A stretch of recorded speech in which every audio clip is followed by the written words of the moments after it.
Welcome back, everyone. And here we are. We are about to embark on 2 whole days of in-person podcast recordings, which we do from our home here. And what I'm going to do in this video today is I'm going to transform this space into our podcast studio. And in this video, I'm going to take you through all of the video and lighting that I use. That goes cameras, lights, my settings, and everything to do with video. So let me take you through the space to begin with. So this is the space in question, and this is my normal kind of office, my home studio, if you like. This is my desk where I work from. I have a sit-stand desk, but I'll do another studio tour about that later.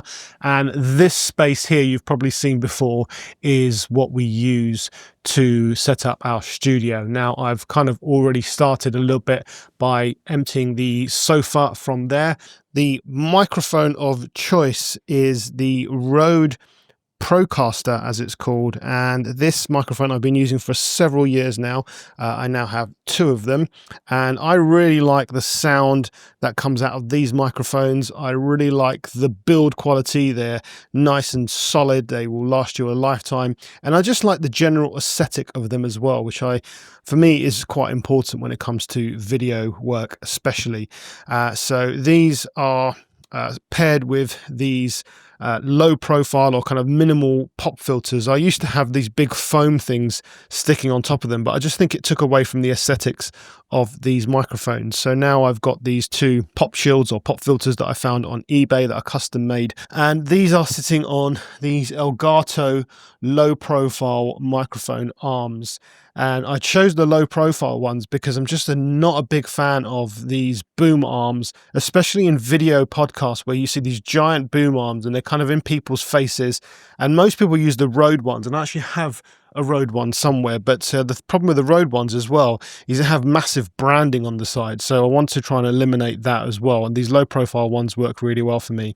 And they are simply attached to a very cheap bar stool or a home stool which I got from my mother-in-law's house. It's cheap and cheerful, it's falling apart, but it does the job. Okay, let's start with the most important piece of equipment, in my opinion, when you are doing a video podcast, and that is your camera.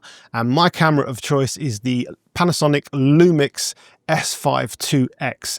This is an absolute workhorse of a camera, and I've upgraded from Sony, which I used for many, many years, and I moved to the Panasonic. If you want to see why, then check out my video on why I decided to switch, but this is the camera that I use. I have 2 of these. One of them is currently set up on my computer, which I will break down, yeah, this is going to be the main camera, this one and the second one. Now, we have a 3 camera setup for our podcast now, and this is something relatively new. We've not done this before, and my C camera, or my 3rd camera, is also a Panasonic camera, and that's the Panasonic Lumix S9, and this is a very, very new addition to my kit.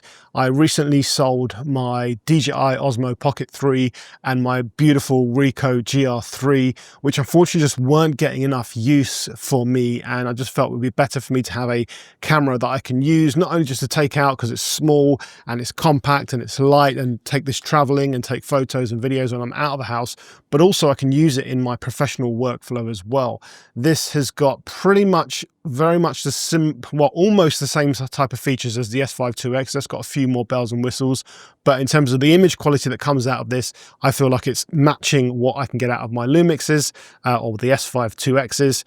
Okay, next up are the lenses that I'm going to mount on these cameras. So for the main 2 shots, so the A camera and the B camera, which are going to be focused relatively tight, they're not so tight in this room, on the host and the guest.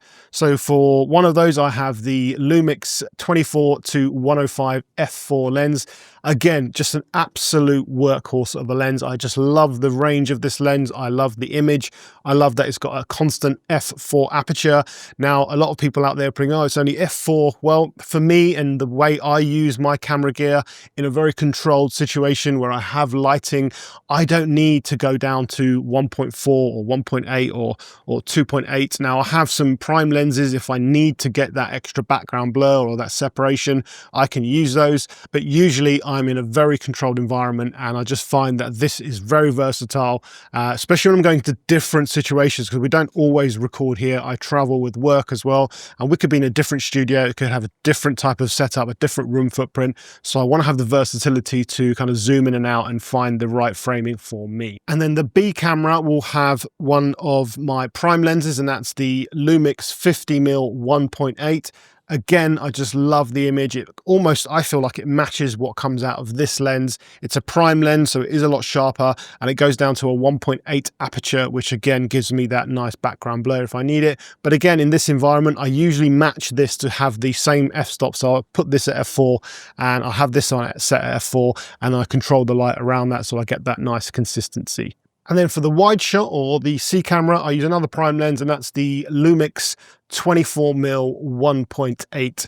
Again, just beautiful image that comes out of this 1.8 aperture, and it's a prime lens, so super sharp, and that will sit on my desk and take a wide shot of both the guests. Okay, so other things I use with my lenses are filters. So my filters of choice are the Tiffin line of filters. This is the Tiffin Black Pro Mist filter, and this is a 1/8 strength, so the kind of the weakest strength when it comes to Pro Mist filters that you can get. Now, the reason I use these filters, I just like the softer image that it gives you. I feel like the image that comes out a lot of these modern mirrorless cameras is excellent and super sharp. I just feel like it's too sharp, if you like, and I just like to take the edge off and just make it look a little bit more filmic, a little bit more cinematic, and these filters do the job. Now, these Tiffin filters are not cheap. You can get filters that are way cheaper than this, but the way I look at filters is your image quality is only as good as the weakest link in your chain. And if you slap a £20 filter or a $20 filter in front of your $1,000 piece of glass, then it's kind of negating the purpose of actually having a good lens in the first place. So I always invest in good quality filters to put in front of my lenses. So next I want to talk about the power and how I'm going to power my cameras. We are going to be recording pretty much all day, 4 or 5 episodes each day, and I don't want to have to keep changing out batteries. So for me, having continuous power is really, really important. So for that, I opt for USB-C power. Now, these Lumix cameras are great because they have a USB-C port on the side here, which is excellent, and I can power the camera straight from the USB-C port. I've actually purchased these, I'll get this out for you, this dummy battery to USB-C female. So this is another solution to that. And I like this because this gives me the flexibility of using that USB-C port to actually record to SSDs, which I'm actually not going to be doing in this setup here today, and I'll explain to you a little bit later in this video how I record the actual image from the camera, and it's not using SD cards either, but this frees up that port, especially when I'm on professional shoots and I'm on site. I want to record into SSDs again for that long recording time, and that was one of the benefits of having these Lumix cameras. So I use these. I've got 3 of these. These are excellent. These are first party, so they're Panasonic. I don't trust third party dummy batteries. I've heard lots of horror stories of batteries exploding and all sorts of things. So these are solid. These are really reliable, and that's what I'll be using. Let's talk tripods. So this is not a tripod, this is a monopod, but this is what I'm going to be using for one of my cameras. This is the Cobra, iFootage Cobra, I can't remember which one it is, KS. This is the 3 Strike, I think it is. This is the latest one that they have. And this is nice and light, nice and compact. I can adjust it just by using one hand. It's got a nice heavy kind of fluid head on there, and this has the feet which I can just kind of expand, fan out here. And I like this because it's low profile, there's not a lot of space in here, and as you know with tripods they do fan out quite large with the legs, and people have to kind of come in and out, and I have to find that people are trying to, it's always an obstacle course anyway in here. So having one camera on a monopod is great. I weigh it down with a couple of sandbags, and I also use the boost IS mode in the cameras, which is great, which which kind of mimics a tripod anyway, so I get a super still image and I'm not going to have any kind of shaking around. So that's one camera that is mounted on here. And then my second camera, which will be focused on the host, is going to be mounted on this thing. This is the Sachtler, I think it's called the Ace tripod. And this is a phenomenal tripod. If you know Sachtler, the brand, they do excellent tripod. This isn't kind of their kind of top of the range one. They kind of run into the thousands. This one I actually picked up really cheap on eBay, used and secondhand, in really good condition. And I just like this tripod because it's lighter weight than my Manfrotto tripod. Again, it's got a very solid fluid head on it, and it's just nice and easy to adjust. And yeah, it's just a really, really solid tripod. So this is the second tripod. And then finally, the C camera, the wide shot, is going to be sat on my desk over here. I simply just use one of these little Manfrotto Pixie tripods, I think they're called. Nice and lightweight. I take this out when I want to do any kind of vlogging type content. Although I say that I don't actually vlog, but you know, when I go traveling, I always have this in my bag, and I just pop my Lumix S9 on here, and I mount it onto or I have it sat on the desk, and that takes my wide shot. So yeah, these are quite handy. I've got a couple of these. I do find that this one, you can see, I don't know if you can, they do kind of fall apart a little bit. So maybe I'm kind of overusing them and I'm not using them for the right use case, or I'm putting too much weight on them. But I do find that they are not the most sturdiest things. Let's talk lights. So for the main key light, I am using a Aperture Amaran 100D, and this is the bad boy up here, and I have this mounted onto this Niwa arm, which is excellent because I can move this around, I can lower it, I can raise it, I can, you know, have it in any direction I want. I find this provides more than enough power for my needs, and that is going to be one light solution for lighting this scene here, which I think is, you know, it's important to keep my footprint down again in here, and this light seems to do the trick for me. And then in the corner here, I will have an Amaran light bar. I can't remember what this is called. I'll pop the model number up onto the screen. I simply have this laying down on the floor here, and that provides a little bit of uplight to this shot here where the guest normally sits. Now, in order to get enough light to cover both guests, instead of using the mini dome, which is this guy here, I actually use this fixture, which is the lantern, which is really good if you want to spread light in a kind of larger area. And for this space here, this works perfectly. And I'll bring this arm in the middle and slightly down, and it will cover this space quite nicely. So highly recommend these lanterns with 100D, and that's pretty much all I need for my lighting setup. Now, I do have these two lights on my desk, which will be on. Now, these are also Amaran lights. I believe these are the C60 they're called. They will project a little bit of light over here, but this is really just for me sat here while I'm controlling the entire production. Yeah, so these are also going to be in the picture, and I use these really small light boxes, which are great, 45 by 45, nice squares, and I use these grids as well. The grids just help to kind of diffuse the light, focus the light more, and it doesn't allow the light to spread too far. So I like to use the grid on these as well. So I guess these are going to be in the room and on at the same time. When it comes to the video side of recording the episode, my secret weapon is a new item that I've added to my workflow. This is going to be the second time I've used it, and I'm comfortable with it enough now to talk about it on video, and that is the Rodecaster video. And here it is. So this is the Rodecaster video, a very dusty one because it's been sat on my desk. And I will feed the cameras into the inputs down here, so 1, 2, and 3, and I will actually be live switching the cameras whilst we are recording. So I will record onto an SSD, which is plugged into the back here, and that again gives me nice unlimited record times.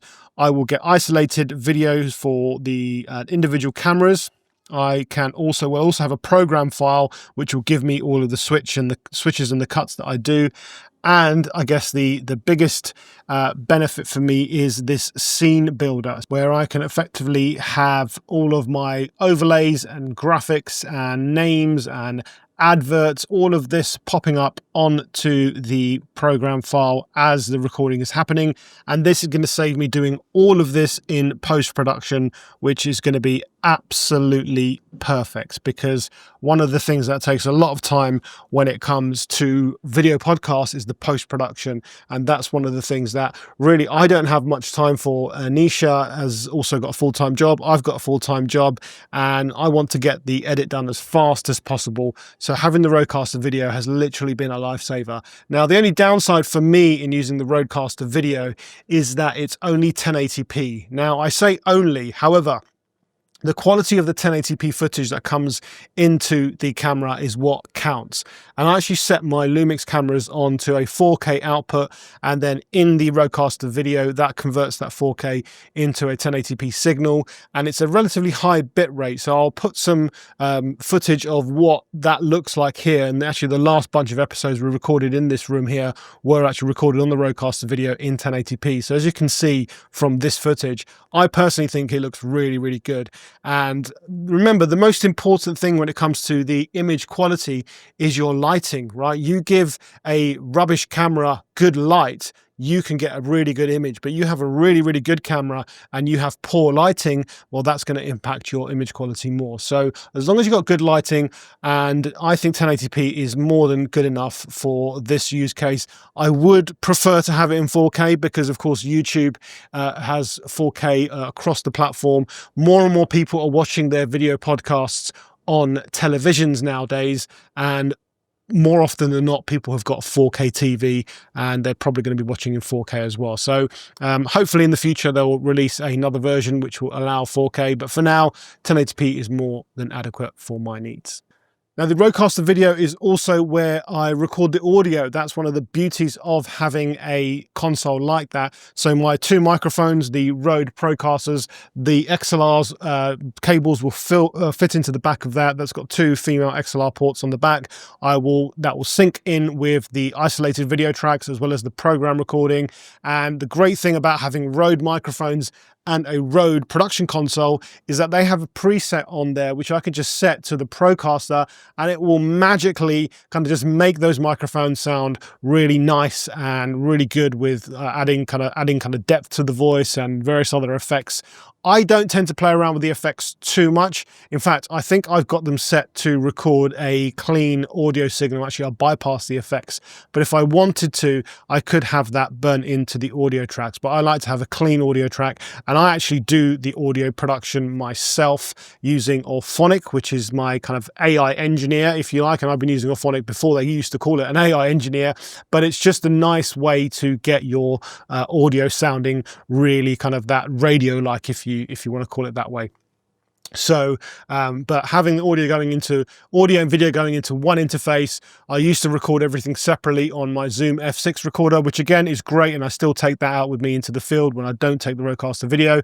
But for this environment, just keeping the cables, keeping the power requirements down is always going to be a winner for me. All right, so I've got everything plugged into my Rodecaster video here. So I've got my three cameras. So we can see here from my monitor, we've got camera 1, camera 2, and then, oh, that's camera 3, sorry, camera 2, and then we've got the wide shot, which is camera 3, and I've just got HDMI running into the back of the Rodecaster. And now what I'm going to do is I'm going to start creating my scenes. So this is where the Rodecaster video is really, really effective. Okay, so here I can simply just switch either using this Rodecaster video. This is the Rode Connect software. I can simply just switch my inputs this way. And then on the top here, we've got 7 options for different overlays and graphics. So for example, if I have this scene selected and I hit A, you can see that Anisha's title comes up here like so. I can turn that one off, and then I have my like and subscribe coming up there as well. And then I also have the kind of show notes and the website information here. And now what I'll do is in these other options, I'll put the guest name as well. So I'll have Anisha coming up, and then I'll put the guest on this side. Okay, let's talk settings in my camera, because of course that is quite important when we're recording this. I should be screen recording this really, but let's see how I get on with this. So I have the camera set in video mode, so that's the most important thing. I have autofocus set on autofocus continuous, and video mode is up there on that dial. Now I have my exposure set to manual. Now picture style, photo style. So I do burn in a particular photo style because I'm recording into the Rodecaster and I want to keep my workflow simple. I don't record in Vlog, which is my normal preferred choice of recording. So standard is pretty good. I'm actually going to try today and record in a different picture profile. V2, I think it's Cine D, yeah, this one here. So I think I'm going to try and use Cine-like D2 for this one. So we're going to select that. Metering mode I'm going to leave as the entire screen. Everything else pretty much is going to stay as it is. I use the shutter angle, which is great. Nothing else needs to change here. And then finally down to the recording format. So remember, I'm not actually recording in camera, but I do have this set to a specific setting. So I have this on movie. I want to record full frame. So this allows you to record APS-C if you wanted to, but if I need more reach, I could do that. And here I'm going to set the recording quality to this codec here. So it's the 4K 16:9. It's at 30 frames per second. In fact, I'm going to change that for today's recording. I'm going to go at 24 frames per second.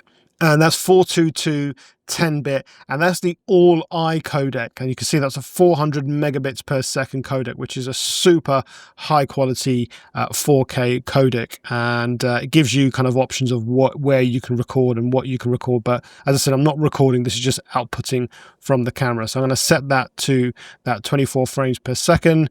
I'm not recording proxies, I'm not worried about timecode, none of those things matter right now, so that's great.